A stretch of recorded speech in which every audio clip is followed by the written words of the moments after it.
धर्मवीर भारती की कनुप्रिया से मेरी एक बहुत ही प्रिय कविता आज पढ़ रही हूँ। इसका शीर्षक है आम्र बौर का गीत।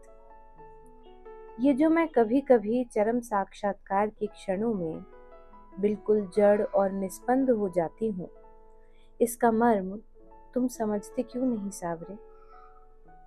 तुम्हारी जन्म जन्मांतर की रहस्यमयी लीला की एकांत संगिनी मैं इन क्षणों में अकस्मात तुमसे पृथक नहीं हो जाती मेरे प्राण। तुम ये क्यों नहीं समझ पाते कि लाज सिर्फ जिस्म की नहीं होती, मन की भी होती है।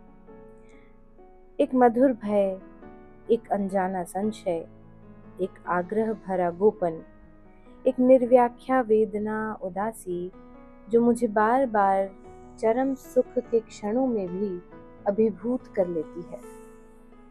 भय, संशय, गोपन, उदासी, ये सभी ढीठ, चंचल, सर चढ़ी सहेलियों की तरह मुझे घेर लेती हैं, और मैं कितना चाहकर भी तुम्हारे पास ठीक उसी समय नहीं पहुंच पाती जब आम्र मंजरियों के नीचे अपनी बांसुरी में मेरा नाम भरकर तुम बुलाते हो। उस दिन तुम उस बौर लदे आम की झुकी डालियों से टिके कितनी देर मुझे वंशी से टेरते रहे। ढलते सूरज की उदास कांपती किरणें तुम्हारे माथे के मोर पंखों से बेबस विदा मांगने लगी। मैं नहीं आई। गायें कुछ क्षण तुम्हें अपनी भोली आंखों से मुंह उठाए देखती रहीं, और फिर धीरे धीरे नंदगांव की पगडंडी पर बिना तुम्हारे अपने आप मुड़ गई। मैं नहीं आई।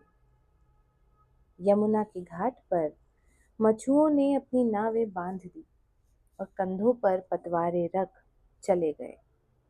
मैं नहीं आई। तुमने वंशी होठों से हटा ली थी, और उदास मौन तुम आम्र वृक्ष की जड़ों से टिक कर बैठ गए थे, और बैठे रहे, बैठे रहे, बैठे रहे। मैं नहीं आई, नहीं आई, नहीं आई। तुम अंत में उठे, एक झुकी डाल पर खिला एक बौर तुमने तोड़ा और धीरे धीरे चल दिए।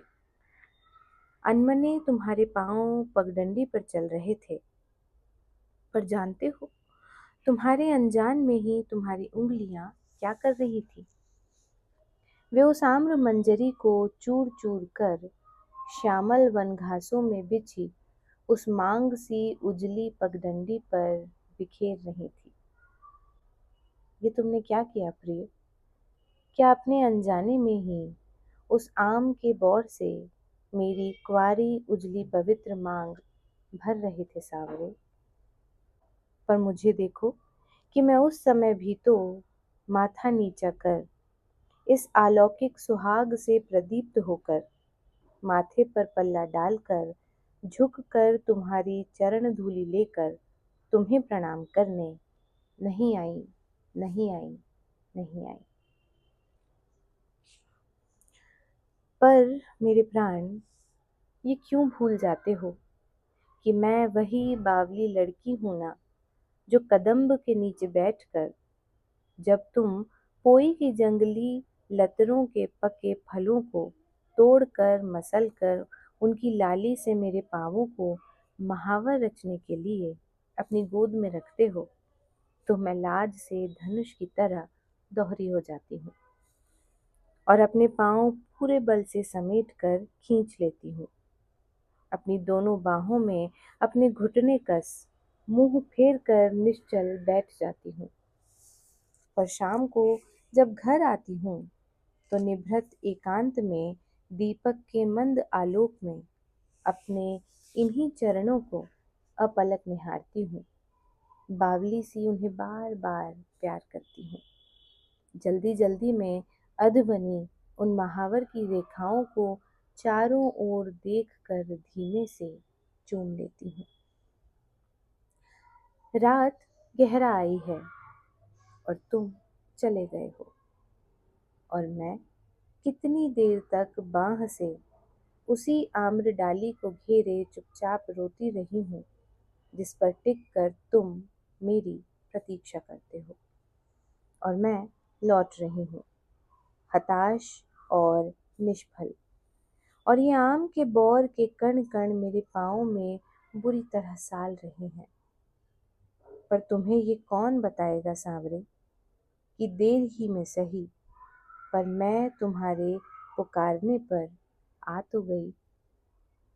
और मांग सी उजली पगडंडी पर बिखरे ये मंजरी कण भी अगर मेरे चरणों में गड़ते हैं तो इसीलिए ना कि कितना लंबा रास्ता कितनी जल्दी जल्दी पार कर मुझे आना पड़ा है, और कांटों और कांवरियों से मेरे पांव किस बुरी तरह घायल हो गए हैं। ये कैसे बताऊं तुम्हें कि चरम साक्षात्कार के ये अनूठे क्षण जो कभी कभी मेरे हाथ से छूट जाते हैं, तुम्हारी मर्म पुकार जो कभी कभी मैं सुन नहीं पाती, तुम्हारी भेंट का अर्थ जो नहीं समझ पाती, तो मेरे सांवरे लाज मन की भी होती है। एक अज्ञात भय, अपरिचित संशय, आग्रह भरा गोपन और सुख के क्षण में भी घेर आने वाली निर्व्याख्या उदासी। फिर भी उसे चीर कर देर में ही आऊंगी प्राण, तो क्या तुम मुझे अपनी लंबी चंदन बाहों में भर कर बेसुध नहीं कर दोगे?